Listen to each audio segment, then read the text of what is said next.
Ready to launch a career and future you can be proud of? Welcome to Merrill, where an industry-leading advisor training program will help you get licensed. And with lead gen support from Bank of America's vast customer base, you'll get the referrals you need to establish your own practice. It's time to see your career charge forward with Merrill. Apply now at careers.bankofamerica.com.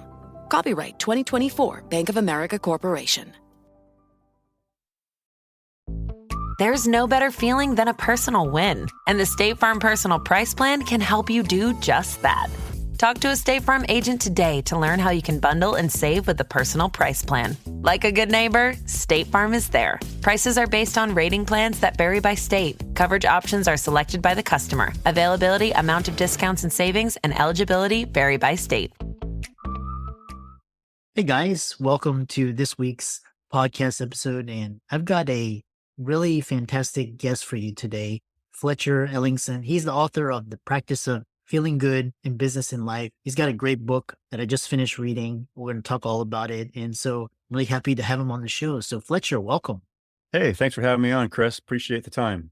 Yeah, start off by what inspired you, your journey, inspiration for the book. And I'm really excited to dive into the meat of the combo. Yeah. So basically what I do is I help people change the way they think in order to produce outstanding results in their health, wealth, and relationships.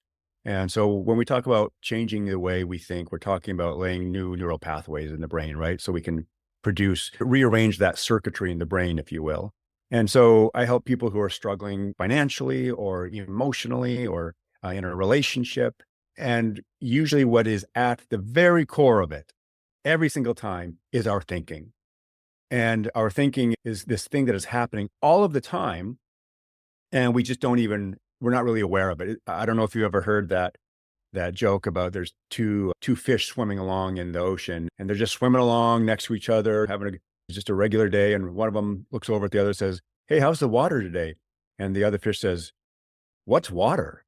Right? So our thinking it's happening all the time without our permission, consent, or approval. And we're not even aware of this thing that we're swimming in all the time. So the inspiration for the book and my practice really was born out of a meeting. I used to be in a sales position, and I was getting in front of thousands of people all over the country. And I began to recognize that these people were having the same issues. And so there were these patterns that I was recognizing. And I really believe that as a human, that is one of our greatest superpowers, is pattern recognition.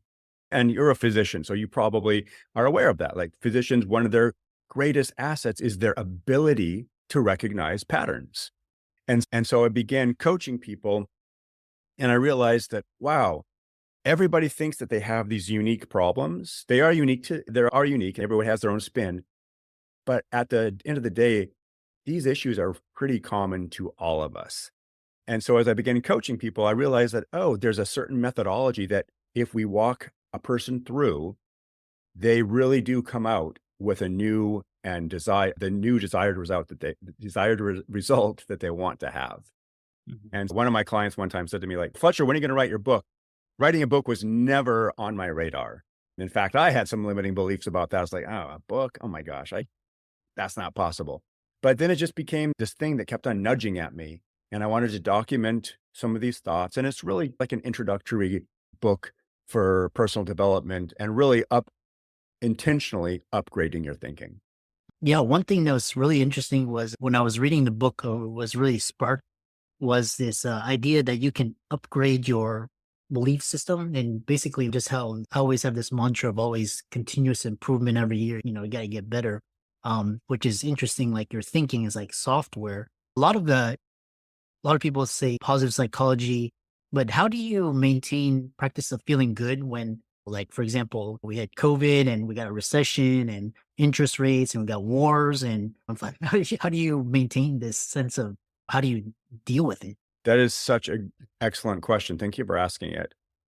What is right in the world is always available to us, as is what is going wrong, right? It depends on where you place your focus. I'll give you, you'll probably remember this from the book, but I'll just give it this quick example for your audience.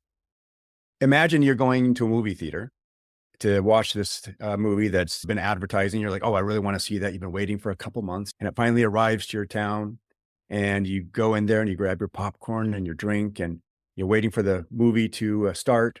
And suddenly it comes up, and pretend that movie starts off with this intense action sequence. So maybe there's a car chase, maybe there's guns, maybe there's just a lot of high adrenaline action.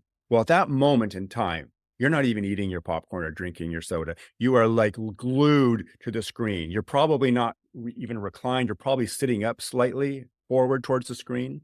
And if we could hook you up to a heart rate monitor, you'd notice that your heart rate has actually sped up. Okay. And then in a couple of minutes, that scene subsides. And now you go into something that's more lighthearted and comedic, and you're chuckling to yourself and smiling. And then in 5 or 10 minutes later, there's another action sequence and your heart rate spikes again. And then maybe 20 minutes later, there's a romantic scene and you're swooning and feeling romantic, right? And then another 10 minutes into it, something tragic happens to the protagonist. And now you're weeping, right? You're just like, tears are rolling down. And at the end of this 2-hour movie, it's quite possible that you've experienced a greater range of emotion than you have all week long. And the amazing thing about this is that you are having an emotional reaction to something that is not even real. It's just light on a screen. But the brain has a challenging time distinguishing between what's real and what's not. And what the brain must do is it must create a chemical reaction, which is an emotion, based on where you place your focus. To answer your excellent question, how do we practice this? It's a matter of practicing where you're placing your focus. Most of us are practiced, and you tell me if this makes sense. Would you agree that most of us are practiced at focusing on the things that don't feel good in life? Yeah.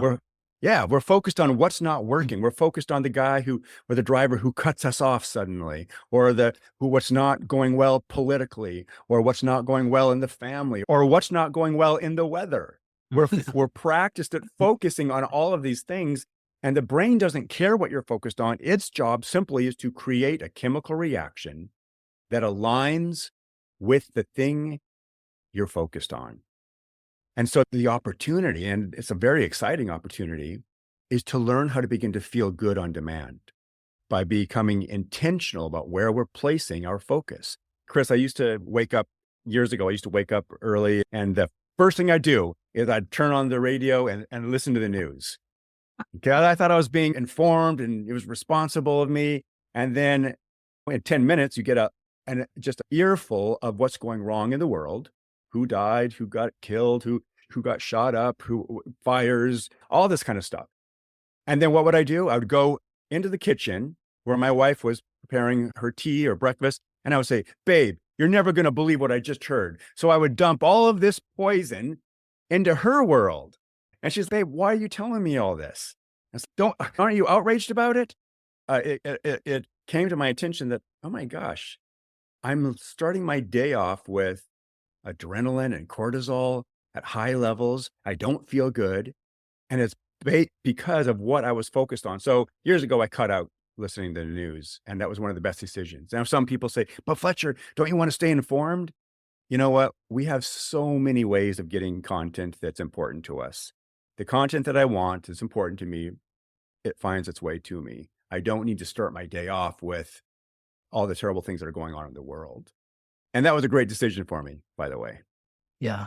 I love that. I love that story where you place your focus, and one thing I loved about the book, again, referencing the book, was you can create, because basically what I've noticed is, like, on social media, like Twitter or whatever, like the same information, one person can interpret it one way, and then the same exact information, another person can interpret it a totally different reality. So it's like we are actually the creators of our own universe. So I love that you said that. Yeah, our brains are meaning-making machines. And just as you said, yes, we create our own realities. Yeah. And some people listening to this may say, Fletcher is really whack. There's no way we are creating our own. guarantee you it's people have conversations all the time and they walk away with completely different interpretations. Is that accurate? Yeah. Or just like my wife sometimes will be like, you said this. And I was like, I did not say, I honestly had no, I'm not denying it. I don't recall saying, but she interprets it as I said this. Yes, exactly. Yeah. Yeah. And so while a lot of people are saying, oh my God, the world's going to hell in a handbasket. Okay. That's one story. And you can find as much evidence to support that as you want. Another radical idea. And when I say radical, I define radical as a departure from the norm, a departure from what's usual. Another radical idea about the world is this is the most exciting and best time in the history of our planet.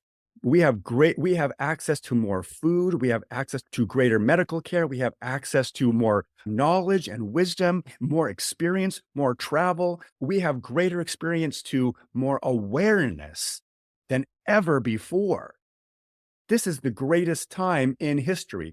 Are there still tragedies and hardships? Absolutely. Is it heartbreaking? Absolutely. But where you place your focus is going to determine the quality of your day. Yeah.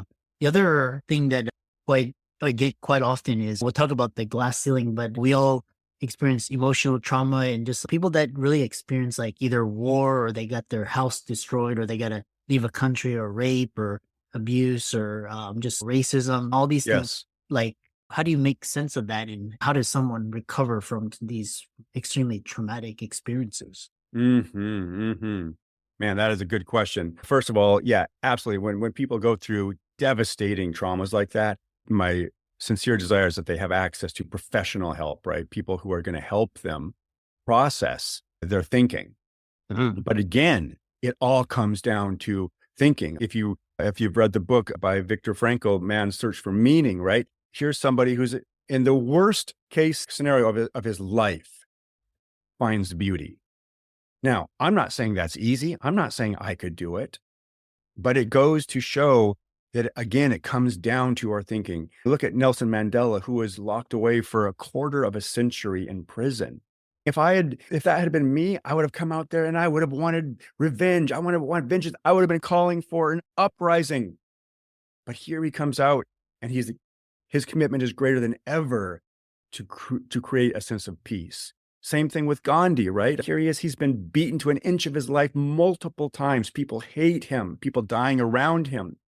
But the thing he does is he creates a story and becomes peace. The story, he's not just preaching peace, he becomes that peace. He begins to create a story that people who are doing this to him and his people, he believes that they are doing the best they can with their programming, with their tools. So he has literally compassion for his oppressors. And he sits, and that is what allows him to sit across from the people who hate him and wish for his death, is his thinking. It's an amazing and inspiring concept when we really get to our thinking determines our destiny. It reminds me of while you were talking, it's like the people that suffer very early on, they have the ability to make the greatest impact because they can make the greatest meaning out of their suffering so that other future doesn't have to go through what they had to do. And similar to you're writing a book or coaches, people trying to help people and improve the human consciousness. I love what you just said, Chris. You said the people who have suffered the greatest have the opportunity to create the greatest meaning out of their suffering in order to help others. And that's what real leaders do. In my opinion, leaders do two things. And leaders influence the thinking of those people that they're leading. They influence the thinking of others, and they enroll them into a vision of what is possible. And that's when we see people like Gandhi, Nelson Mandela, Mother Teresa, right? Brene Brown, Oprah Winfrey, all these wonderful people in our world. What they're doing is they're enrolling people into a vision of what is possible for our planet. Yeah, I really love that. I know we have around 7 minutes left, and kind of a difficult question is, how do you forgive? How do you forgive? How do you let go of the past? We talked about really traumatic things. How do you forgive that? And let go and move on. Okay. Yeah. So there's two parts to this. Number one is there's a lot of talk about forgiveness in our world. And I get the concept of forgiveness, but at the core of forgiveness, what you're doing is you're dropping your judgment of that person.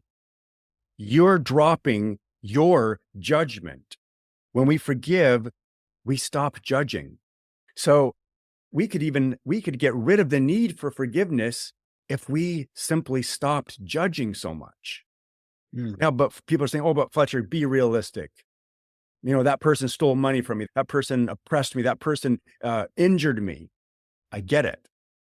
I've had terrible things happen to me personally.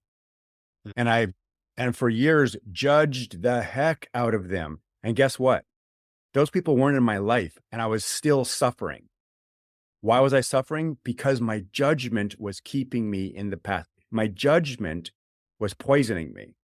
When I came to the realization that person who had wronged me, wronged is in quotation marks there, but when I came to the realization that was their best thinking at the moment, if I had lived in their shoes and had every single thing that had happened to them happen to me, I would have done the same things as that person. That was their programming. They were doing the best they can. Some people, Fletcher, come on. What they did was illegal. What they did was hurtful. I get it. They were acting out of their programming. And that's why when we drop our judgment, it gives us access to compassion and empathy. So number one is we stop judging. And number two, again, it's the practice of redirecting our focus. Because the brain, without you stepping in, it's going to just go to the easiest solution. They're wrong and I'm right. And let's just judge the heck out of them.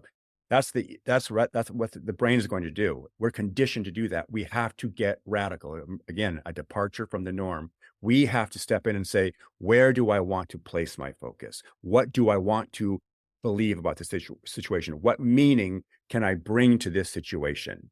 Now, I'm not denying that it didn't feel good. It hurt. I got it. There was suffering.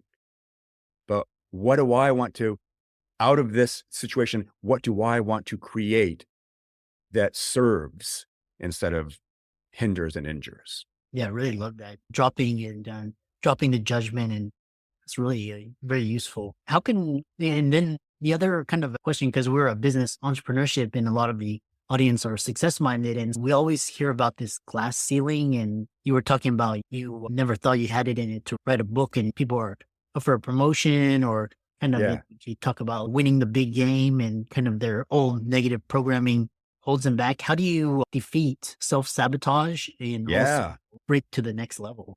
Yeah, awesome. Excellent question. I'll make this quick. Number one, we want to create a sense of momentum. Okay. Because when we have momentum, it's easy for us to achieve our desired results. The only time that you will experience this thing called momentum is when your thinking is in alignment with your desired outcome. See, when your thinking is no longer in alignment, now what you're experiencing is this thing called resistance, and you won't take the necessary steps to achieve your desired outcome. So what we have to do is reprogram the brain, right? So I'm a big believer in affirmations. Some people, oh, really? Just repeating the same? No, it's greater than that. Language matters. We use language to create every bit of our world, every bit of our experience of this world. We're using language. Okay.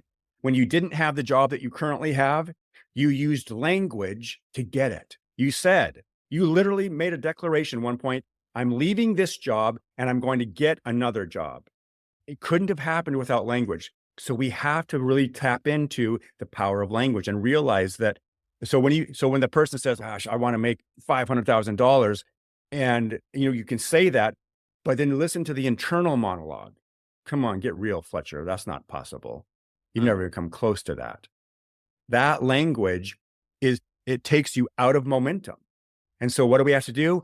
Again, get radical, take baby steps. We have to reframe everything. I've seen other people generate large quantities of wealth. I know other people personally that have done it. Oh, I see the steps they've done. Oh, I could take some of those steps. We begin to ease ourselves into another way of thinking that is aligned with the desired outcome. Okay. And then again, create some sort of mantras that, like, I have lots of them. Like, I'm resourceful, capable, flexible. That's what I always remind myself, right? I'm resourceful, capable, flexible. So when my thinking is no longer in alignment, I remind myself, oh yeah, I'm resourceful, capable, flexible. All that I need is within me now. Good things are lined up, stacked up, and showing up daily, right? These are all things I say on a regular basis. And now I believe it. And a belief is simply a sense of certainty. That's all a belief is. So get certain about what is possible. Ready to launch a career and future you can be proud of? Welcome to Merrill, where an industry-leading advisor training program will help you get licensed. And with lead gen support from Bank of America's vast customer base, you'll get the referrals you need to establish your own practice. It's time to see your career charge forward with Merrill. Apply now at careers.bankofamerica.com.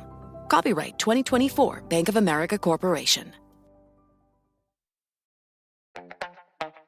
This episode is brought to you by Skinny Pop Popcorn. Perfectly popped, endlessly delicious. Oh, so light and crunchy. Skinny Pop Original Popcorn is the snack you've been searching for. Made with just 3 simple ingredients: popcorn kernels, sunflower oil, and salt. Snacking never felt or tasted so good. Perfectly popped, endlessly delicious. Give yourself permission to snack and pick up Skinny Pop Original Popcorn today. Yeah, I love that. And it's like anytime, like, for example, just in my life when like breaking through that glass ceiling, I have to really, really monitor like my thoughts and where my awareness is and where my emotions is. And it's almost like sometimes just showing up that's going to seal the deal, or Yes. or just make sure you get enough rest so you're not tired and that sort of thing. And you have to really put your awareness whenever you're close to that glass ceiling, because you really have to. And then once you break through it, then you're onto the next level. Interesting. How can people find out more about you? I know your book, and it's on Amazon, and encourage the Yes. audience to check it out and work with you, etc. Yeah. If you want to learn more, go to FletcherEllingson.com or thepracticeoffeelinggood.com. Either one of them will take you to my website. You can grab a copy of my book, The Practice of Feeling Good, on Amazon, or there's a link to it on my website as well. Check me out on Facebook. And yeah, thank you so much. And Chris, I really want to acknowledge you for all the good you're putting out in the world. I love the podcasting world because, again, this is an opportunity for people to bring goodness into the world where there's so much tumultuous upset happening. It's people like you who are showing up and spreading the good news that life is actually whatever we want to make of it. Yeah. I created this podcast to allow people to have a platform to share and just to share it. And it's grown tremendously. And I love your work is using emotion to harness that into your desired potential, your desired dreams. And for all the audience, be sure to give Fletcher's socials. You can follow it, check out a book. It's really a fantastic book. And just talking about rewiring, just the way you look at your nervous system, your thinking, your emotions, beliefs, thoughts, habits, and your destiny. And I really enjoyed having you on, and keep up the great work. Thanks so much, Chris. I appreciate it.